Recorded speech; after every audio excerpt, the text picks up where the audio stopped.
Paz e graça, amados irmãos. Deus, Ele é tremendo. Hoje tem sido um dia para mim de muita alegria, de muita esperança, de muita convicção, onde o Espírito Santo, Ele falou fortemente ao meu coração, onde o Espírito Santo, Ele me falou duas coisas, que nós todos os dias temos duas escolhas a fazer diante de problemas, diante de lutas, diante das tribulações, diante então de grandes provações, diante das circunstâncias que, na verdade, quase sempre são adversas, são más. Basta nós olharmos então para o mundo que nós vivemos. Basta então nós olharmos para os dias que nós estamos vivendo, para os nossos dias. Basta olharmos para as notícias todos os dias. Nós estamos vivendo dias de apostasia, dias onde nós estamos vendo pessoas se desviando da verdade, pessoas se desviando então dos propósitos eternos de Deus, porque estão recuando, porque têm recuado. Pessoas então que olham para trás como a mulher de Ló, o sobrinho de Abraão. Pessoas que então não estão dispostas a se sacrificar, não estão dispostas então a renunciar, a abrir mão daquilo que elas pensam, daquilo que elas acham e a crer que o mesmo Deus que começou a obra delas, Ele é fiel então para aperfeiçoar até ao fim e a terminar aquilo que Ele começou.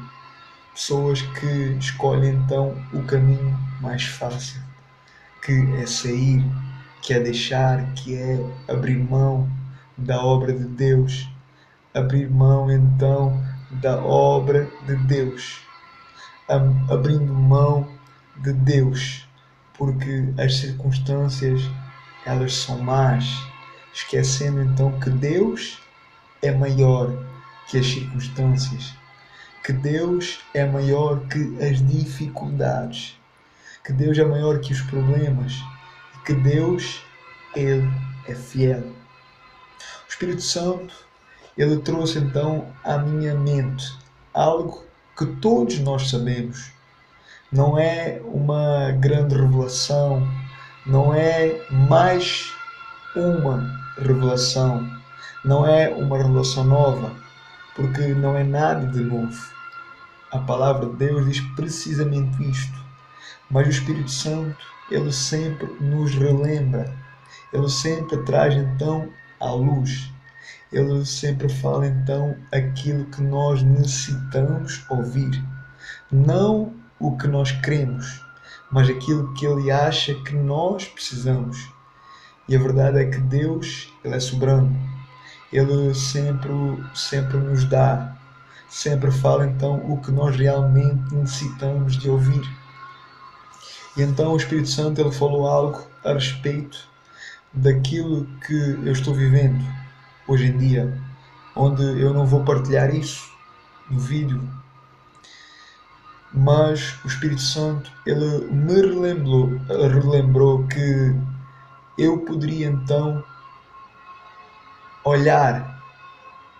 escolher olhar às circunstâncias, olhar então para os problemas, olhar então para as dificuldades e deixar então a incredulidade tomar o meu coração, vindo então o desânimo, vindo então a tristeza e tudo isso me fazer então reclamar de Deus, murmurar contra Deus, questionar Deus e então tudo isso me faz então desistir e escolher então o caminho mais fácil, que é então abrir mão de tudo, dos planos e das promessas de Deus e simplesmente desistir.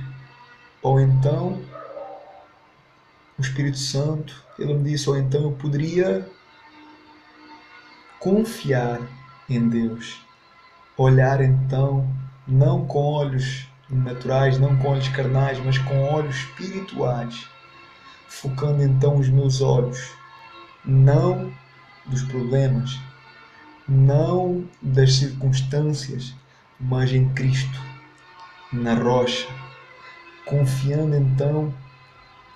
então no agir de Deus, confiar então nos planos de Deus, confiar então nas promessas de Deus, confiar então que aquilo que eu não posso fazer, Ele vai fazer por mim. Confiar que o impossível Deus vai fazer. Confiar que Deus não é nenhum homem para que minta, nem filho do homem para que se arrependa, e que os seus planos não vão nem podem ser frustrados. Confiar que Deus, Ele vai então me capacitar. Confiar que Deus vai me dar então graça. Confiar então que Deus, Ele está no controle e permanecerá sempre no controle de todas as coisas.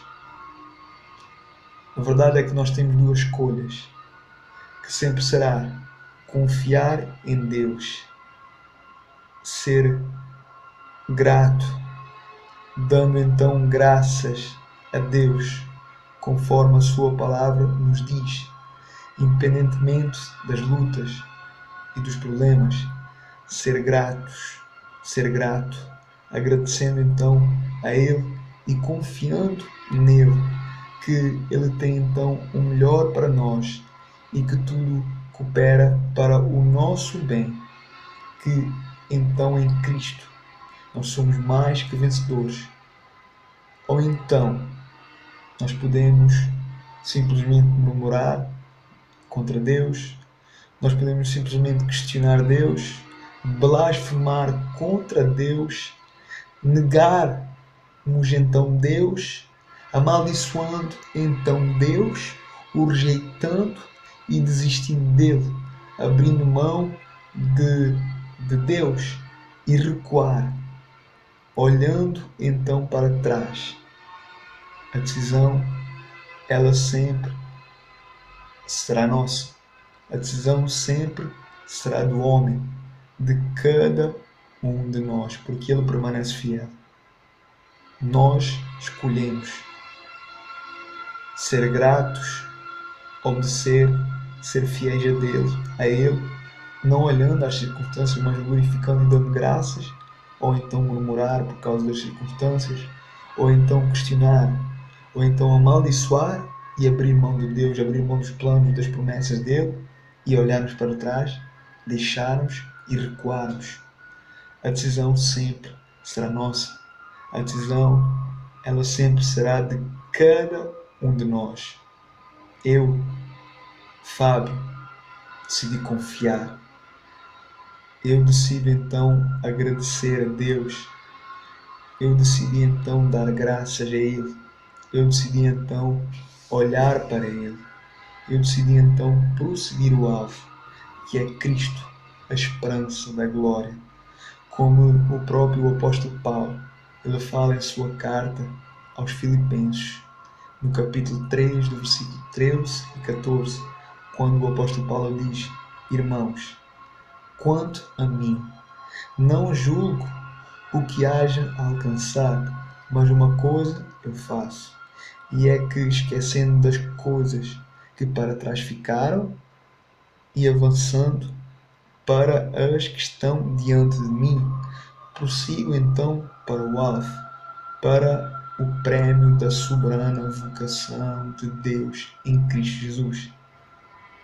Nós temos a palavra então alvo, a palavra alvo. Ela significa então um objetivo, a meta. Nós, todos nós, temos uma meta a ser então alcançada. Todos nós temos um objetivo, uma meta a ser alcançada. E então é nisso que nós temos então que nos focar.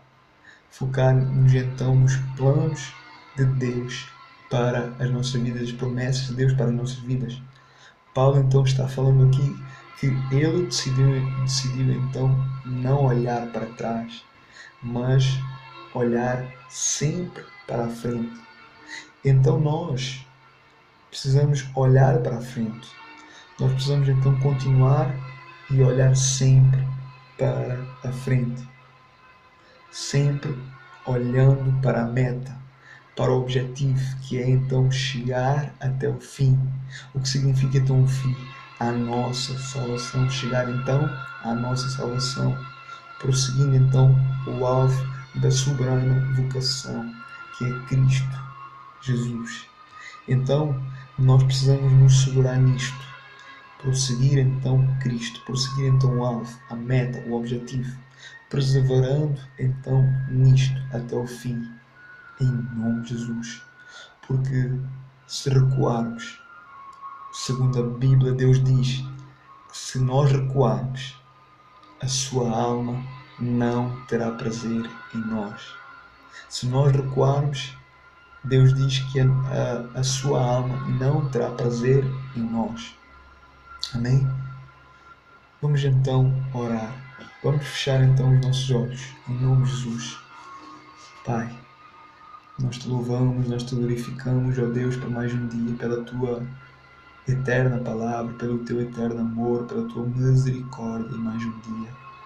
Senhor, nós te louvamos, nós te glorificamos, Pai. Em teu nome nós estamos aqui para então ouvir a tua palavra, para conhecer mais o Senhor, para poder então estar firmes, Pai, sendo então fortalecidos, revestidos, Pai, nos alimentando então da tua palavra, porque como a tua palavra diz, nem só do pão viverá o homem, mas sim toda a palavra que vem da boca do Senhor.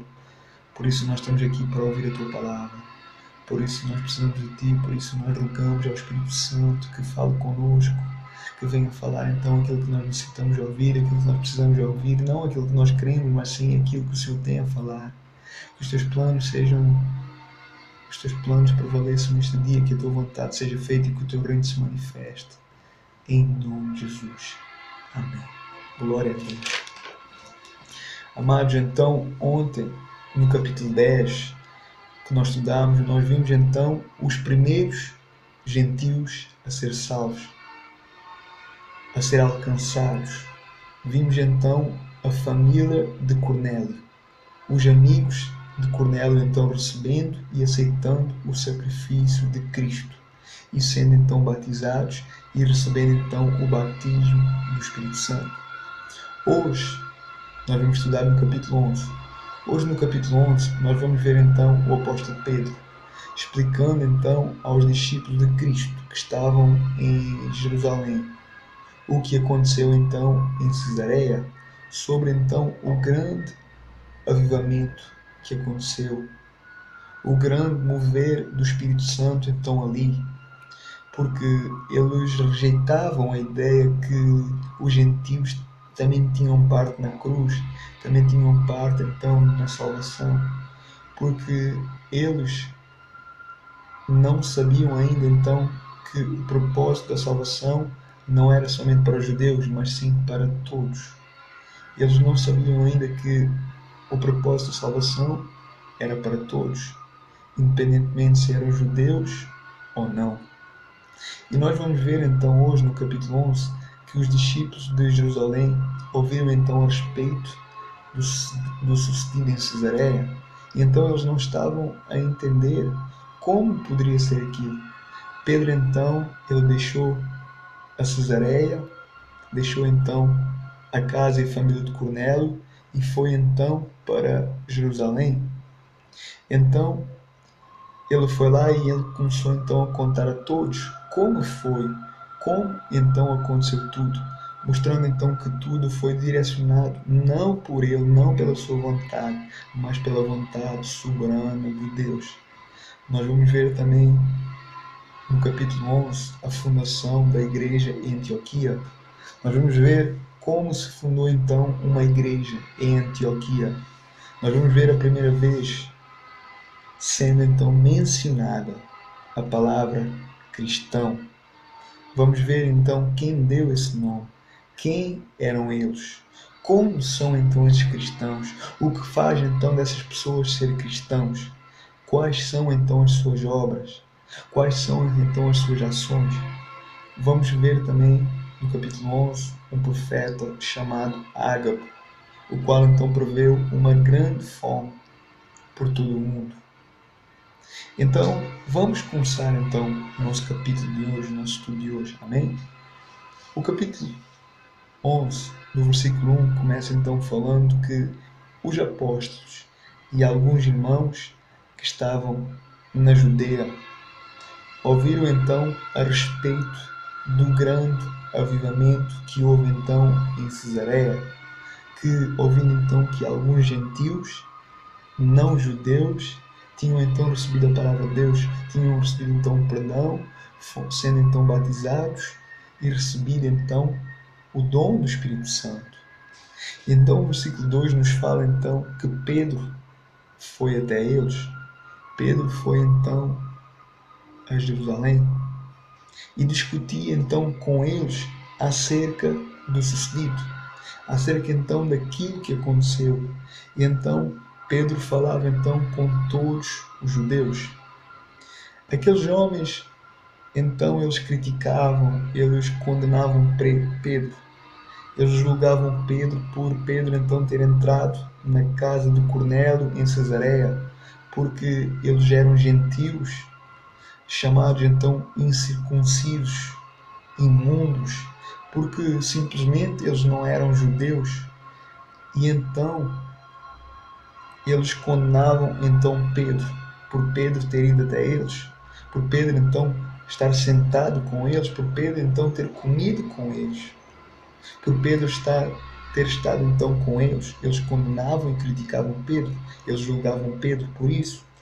Mas então o apóstolo Pedro, ele estava tranquilo. O apóstolo Pedro, ele estava em paz, porque ele sabia que esteve ali pela vontade, não dele, mas pela vontade de Deus, porque tudo foi direcionado por Deus. E então Pedro, ele começou então a explicar-lhes conforme tudo aconteceu. Pedro então começou falando acerca daquela visão que ele teve, o qual nós estudamos ontem, onde então Pedro, nessa visão, ele viu então o céu aberto, ele via então um vaso, onde tinha esse vaso, então tinha um grande lençol que descia do céu para a terra, onde Pedro então, nessa visão, ele via animais da terra, quadrúpedes, feras, répteis e aves do céu, onde Pedro, nessa visão, ele ouvia então uma voz que lhe dizia para que ele se levantasse, para que ele matasse e comesse. Mas Pedro, ele se recusava a comer, porque ele dizia que nunca iria comer algo comum, algo que era imundo.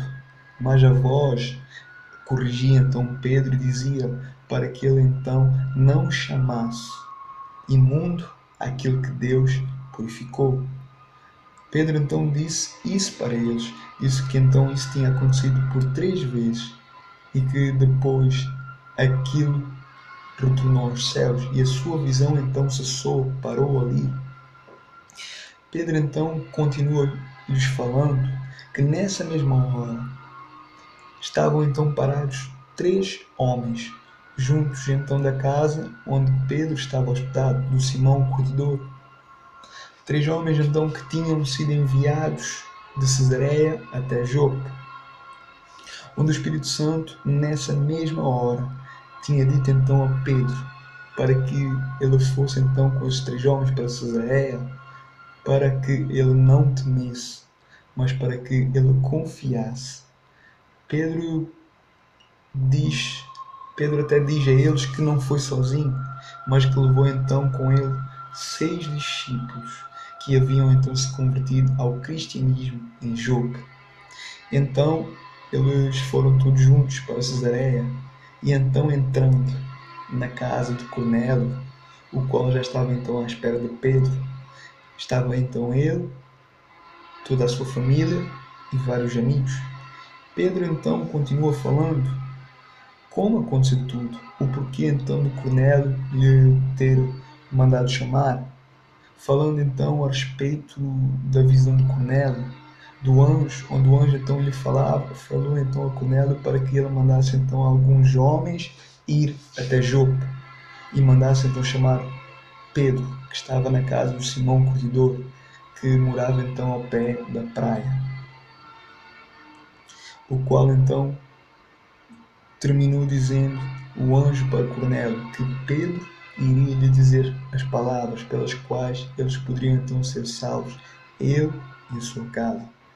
Então Pedro, ele começa então falando para aqueles homens como foi depois então de ele começar então a pregar para Cornélio e para a sua casa. Pedro então começa a falar então o que aconteceu, mostrando então que enquanto ele estava falando, o Espírito Santo então caiu sobre aquele povo e então eles foram batizados conforme então os próprios discípulos foram então em Atos, no capítulo 2, na descida do Espírito Santo, onde nós estudamos, vimos então aqueles 120 homens que estavam então em casa. Pedro então revela que eles foram batizados, assim como aqueles 120 homens, assim como Pedro e os outros foram batizados na primeira vez. E então naquela hora, Pedro disse que se lembrou quando estava acontecendo aquilo. Então Pedro disse que se lembrou das palavras do Senhor Jesus, o qual disse que João Batista, ele batizava com água, mas que eles seriam então batizados com o Espírito Santo. E no versículo 17, no capítulo 11, nós vamos ver Pedro confirmando então a todos aqueles homens que também ele que Pedro então confirma no versículo 17, Pedro confirma então a todos aqueles homens que confrontavam, que julgavam, que estavam condenando Pedro porque ele esteve com eles, porque ele pregou para eles. Pedro então confirma a todos aqueles homens que ele também pensava como eles, que os gentios então eram imundos e não tinham parte na salvação de Jesus, mas que aquilo aconteceu, mas que aquilo como aconteceu mostrou então o contrário, que Deus então concedeu para todos a salvação, para todos o dom do Espírito Santo, para todos então os que decidem crer e aceitar Jesus como Senhor e Salvador. E ele também chama a atenção, Pedro também chama então a atenção àqueles homens, dizendo que eles têm que aceitar e não rejeitar, porque eles tinham é que obedecer a Deus. E se rejeitassem a salvação aos gentios, eles estariam então, em vez de obedecer a Deus, estariam então a rejeitar Deus e a lutar até contra o próprio Deus e não com Deus. Então no versículo 18, nós vamos ver que aqueles homens que condenavam, criticavam, que estavam julgando, que estavam apontando o dedo a Pedro, eles ouviram Pedro. No versículo 18, a Bíblia fala que eles ouviram Pedro e então eles ficaram meio perplexos, mas eles concordaram com a palavra de Pedro e juntos então glorificaram a Deus e entenderam então que até para os gentios, para aqueles que não são judeus, Deus tinha concedido o arrependimento. Deus concedeu o arrependimento para a vida e a salvação. Nós vamos ver que havia diálogo na igreja primitiva, havia então conversa, havia então reuniões. Vemos que eles ouviram então o que aconteceu, o que sucedeu, eles não entendendo. Nós vamos ver que eles ouviram então o que sucedeu em Cesareia e não entendendo, de certeza então que eles mandaram chamar Pedro até eles para poder entender. E então Pedro foi até eles e explicou-lhes o sucedido, o que aconteceu. E, unânimes, eles chegaram então a um conceito. Por isso, a fé daqueles homens, daquele povo crescia. Por isso, a igreja crescia. Porque eles se edificavam uns aos outros. Juntos eles estavam. Juntos então eles estavam. E quando não entendiam, Eles estavam juntos e quando não entendiam alguma coisa, havia então conversa, havia então diálogo, para então entender. Por isso cresciam então no temor, no conhecimento da palavra, cresciam então na sabedoria e da inteligência, e a cada dia a fé daqueles homens tinha cada vez mais base. A fé daqueles homens tinha cada vez mais uma base. Tinha então uma base cada vez mais forte, mais alicerçada, porque o conhecimento, ele dá então fundamento, ele dá então a personalidade e o caráter da nossa fé. O conhecimento, ele dá o fundamento, dá a personalidade e o caráter à nossa fé. Hoje em dia, não vemos isso. Hoje em dia nós vemos cada um para seu lado. Vemos uns pensam de um jeito e outros pensam de outro. Vemos que não há diálogo. Vemos que hoje em dia não há diálogo, não há conversa. Cada um então faz do seu jeito. Cada um diz então o que lhe apetece, o que acha, o que pensa. E isso faz então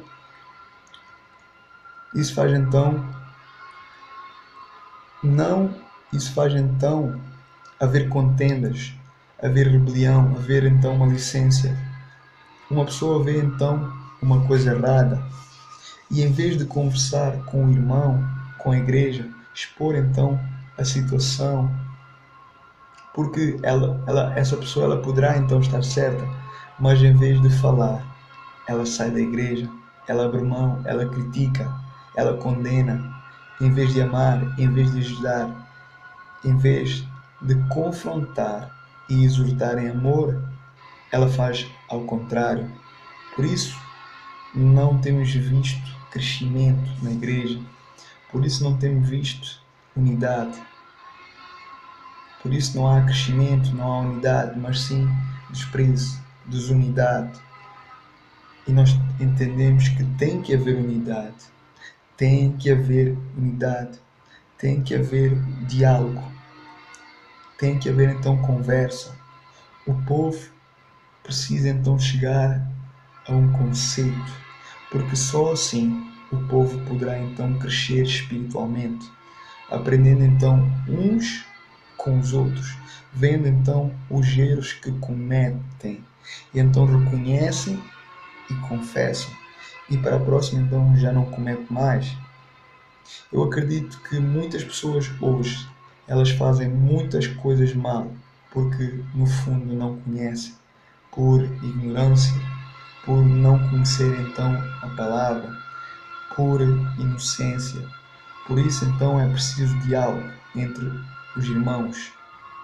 Tem que haver unidade, tem que haver respeito, tem que haver amor e tem que haver serviço.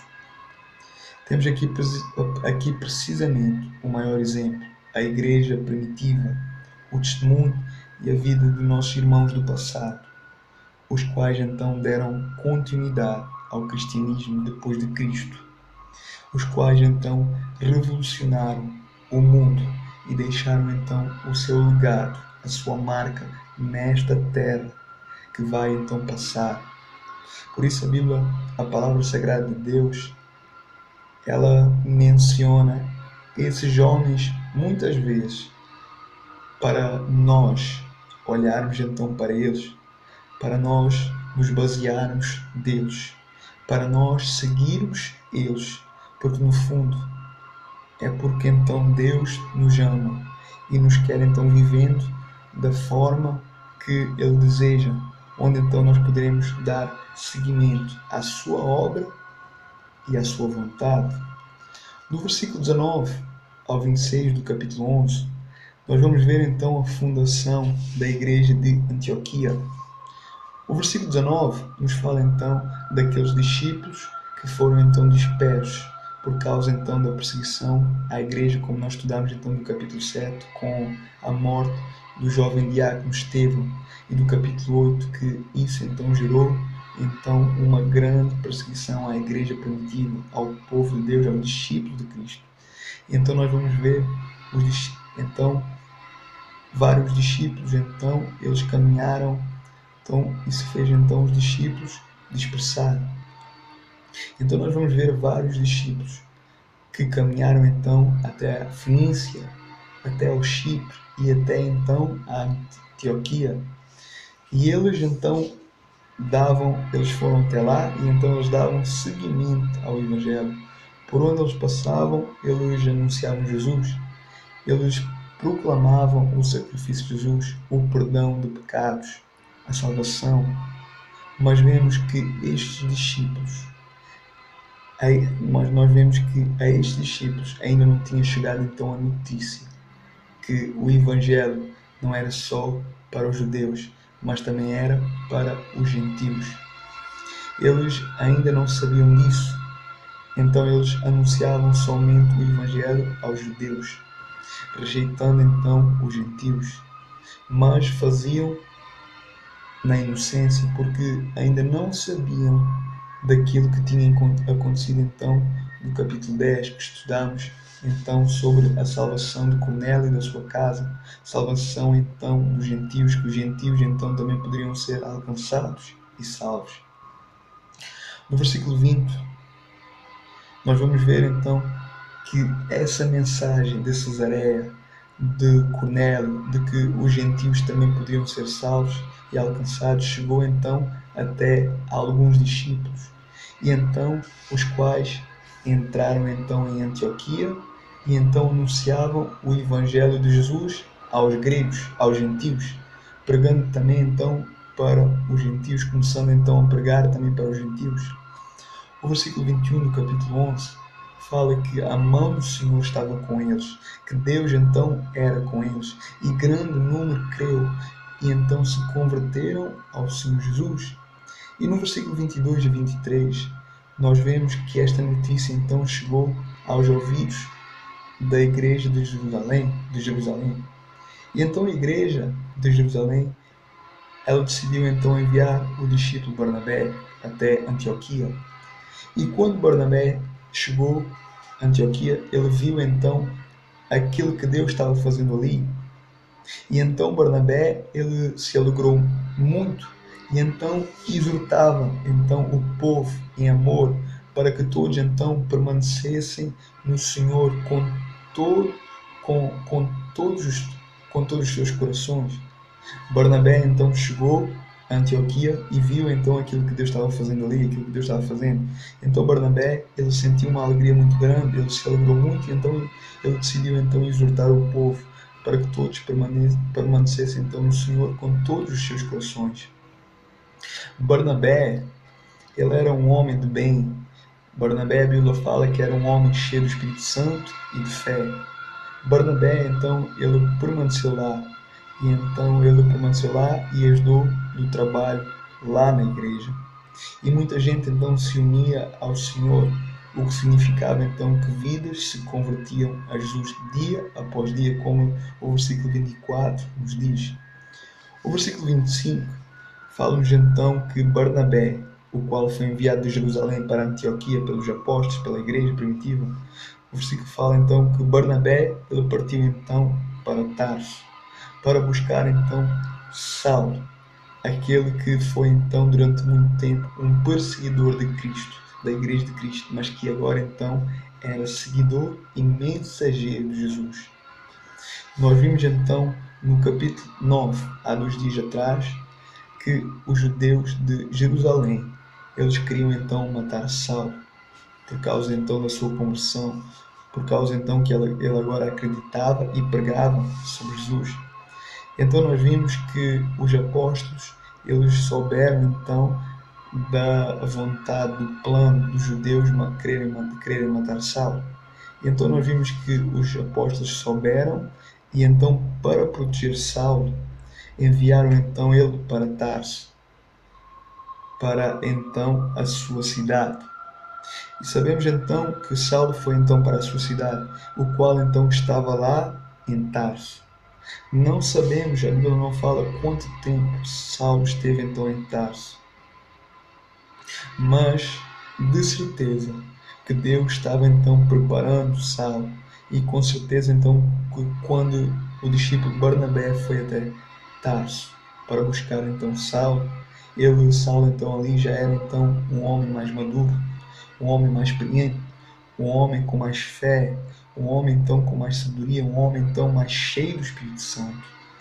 E então no versículo 26 fala então que Barnabé encontrou então Saulo em Tarso e então o levou para Antioquia, onde então eles ficaram os dois. Barnabé então foi buscar Saulo a Tarso e então foram então para Antioquia e então eles ficaram os dois lá. Saulo e Barnabé ficaram então durante um ano inteiro. Eles permaneceram então naquela igreja de Antioquia, onde Saulo e Barnabé eles ensinavam a muita gente, eles discipulavam então o povo, instruindo então o povo, ensinando então ao povo sobre a palavra de Deus. Eles, Saulo e Barnabé, então eles foram os mestres, eles foram então os líderes espirituais durante um ano. Saulo então e Barnabé, eles trouxeram então o fundamento à igreja, a base, os alicerces para então aquela obra, para aquela igreja, para que então aquela igreja pudesse então estar firme e perseverar até o fim. O versículo 26, ele diz assim: em Antioquia, os discípulos, pela primeira vez, foram chamados de cristãos. Vamos então prestar bem atenção aqui. Em Antioquia, os discípulos foram chamados pela primeira vez de cristãos. Eles receberam então uma alcunha, eles receberam então um apelido, eles receberam então pelo povo uma nova identidade. Mas a pergunta então é: quem lhes deu então o nome de cristãos? Quem lhes chamou então de cristãos? Primeiro, não foram os discípulos a se declarar, a se intitularem de cristãos. Em nenhuma hora nós vamos ver os discípulos, Jesus dizendo então para a sociedade, para o mundo, para as pessoas que queriam então ser chamados de cristãos, que queriam então passar então a ser chamados de cristãos. Nós podemos então até procurar pela Bíblia, pelos 66 livros que ela tem de Gênesis a Apocalipse, que nós não vamos encontrar. Porque não foi assim, porque não aconteceu assim, porque esse nome de cristãos não foi dado ou mencionado alguma hora por eles. Então a pergunta é: quem lhes chamou de cristãos? Quem lhes chamou de cristãos? A Bíblia fala que foi as pessoas, foi a sociedade, foi o mundo, foi os ímpios, foi os pecadores, foi aqueles então que não acreditavam em Jesus, foi aqueles que rejeitavam Jesus. Então, qual o significado então da palavra cristão? Qual o significado então da palavra cristão? Existem então duas respostas para esta pergunta. O significado então, a interpretação da palavra cristão, o significado então, a interpretação da palavra cristão hoje em dia significa então uma pessoa que professa uma crença em Jesus Cristo, baseada então nos ensinamentos de Jesus. Ou seja, hoje em dia a interpretação, o significado da palavra cristão é uma pessoa que simplesmente acredita em Deus. Mas o verdadeiro significado, a verdadeira então interpretação desta palavra cristão, o qual então foi usada e mencionada pela primeira vez em Atos, como nós lemos no capítulo 11 do versículo 26, por pessoas não salvas, por pessoas então mundanas, significa então cristão, significava então pessoas que procediam, que suas atitudes, que seus gestos, que a sua maneira de viver era então semelhante a Jesus, eram então o reflexo de Jesus pela terra, eram então um espelho de Jesus. Eles tinham então as mesmas características, eles tinham então o mesmo caráter de Cristo. Havia então semelhança naqueles homens que Cristo, havia então semelhança neles com Cristo. Eles eram parecidos a Cristo, eles eram então imitadores de Cristo. Eles falavam então como Cristo, eles andavam então como Cristo, eles serviam então como Cristo, eles ajudavam então como Cristo. Eles tinham então os mesmos valores, a mesma identidade, a mesma maneira de ser. O que significa então que essa definição e interpretação dessa palavra cristã se perdeu. Ela hoje, ela foi alterada, ela foi adulterada, ela foi então modificada. A palavra cristão, ela hoje, ela perdeu peso, ela perdeu então identidade, ela perdeu então o seu verdadeiro valor, a sua verdadeira face, a sua verdadeira personalidade, o seu verdadeiro caráter, ela perdeu. E essa é a realidade. Hoje em dia, a pessoa, ela abre a boca para falar que é cristã, a pessoa abre a boca para falar que é cristão, porque simplesmente ela acredita em Deus, porque ela diz que crê em Deus, porque ela diz que professa então uma fé em Deus. Mas isso não faz dela cristã. Isso não faz da pessoa cristão. A verdade é que a pessoa ela se engana a si própria.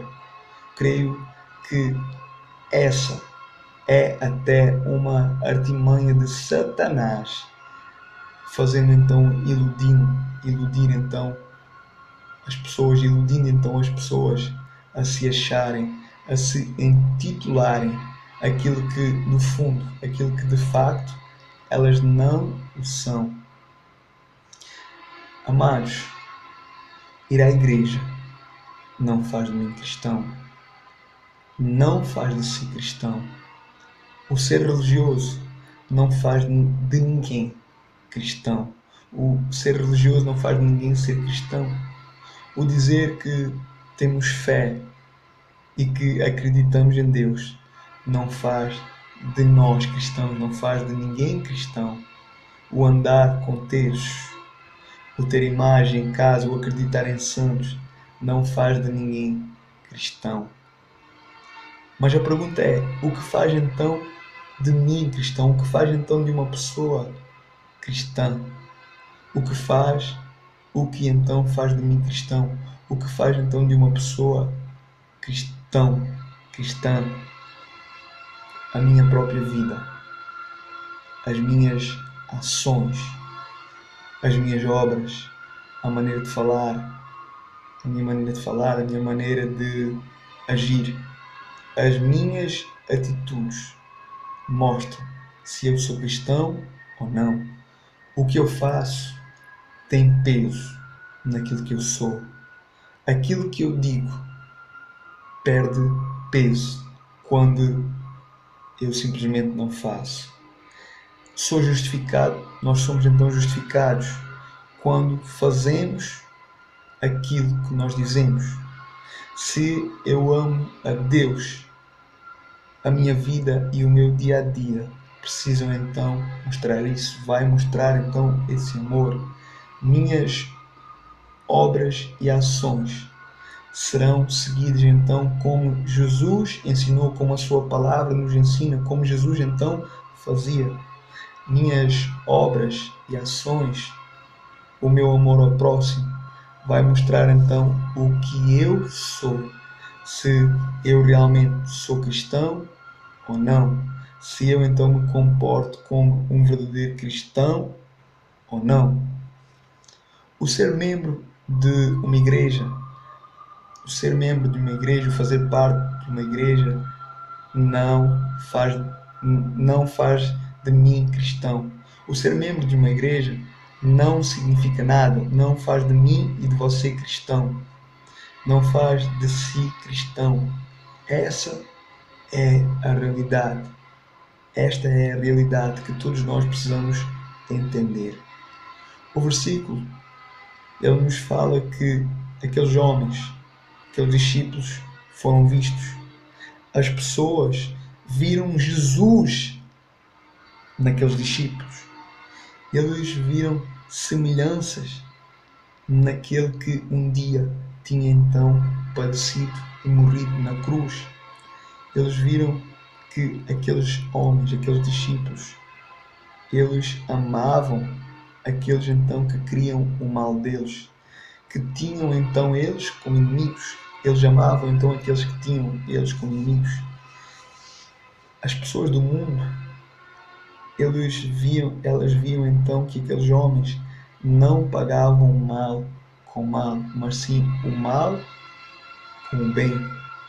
Por isso, eles chamaram aqueles homens de cristãos. Por isso, eles foram então chamados de cristãos.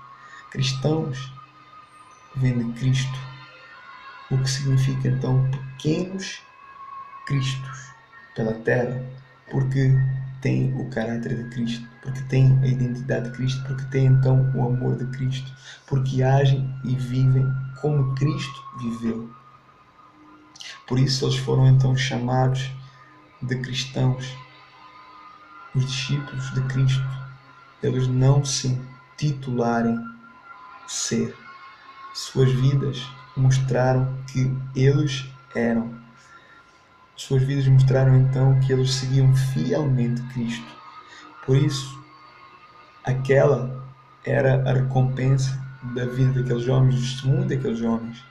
E tenho a certeza que estes homens, quando foram chamados de cristãos pela primeira vez, com certeza eles se alegraram muito, porque era um orgulho para eles, um prazer para eles ser chamados então de cristãos, porque as pessoas lá fora, as pessoas do mundo, as pessoas da sociedade, os pecadores, os ímpios, aqueles que não acreditavam, essas pessoas viam que eles, como discípulos, eram realmente parecidos a Cristo e imitadores de Cristo. Por isso então lhes deram o nome de cristãos. Por isso então disseram: ali vão os cristãos, porque eles eram então pequenos cristos, porque eles mostravam ser parecidos e imitadores de Cristo. Então, amados, chega então de nós dizermos que nós somos cristãos. Não precisamos dizer mais. Não diga que você é cristão. Eu não preciso dizer mais que sou cristão. Não se intitule cristão, mas faça, mostre que você é, viva como Jesus viveu, porque isso fará de você. Isso fará então você ser cristão, isso fará então eu ser cristão. Não precisamos dizer que somos. Você não precisa dizer que é. Deixe então os outros falarem. Deixe então os outros darem o testemunho a respeito de você. Deixe os outros darem o testemunho a respeito de si. Vamos então deixar os outros falar o que nós somos. As nossas obras mostram então o que nós somos e o que nós não somos. Guarde isto, memorize isto, siga então isto, faça da sua vida isto, viva então isto. Amém? Em nome de Jesus. No versículo 27 do capítulo 11, nós vamos ver então que alguns profetas que estavam em Jerusalém foram então até Antioquia. Ou seja, alguns profetas então vieram de Jerusalém para Antioquia.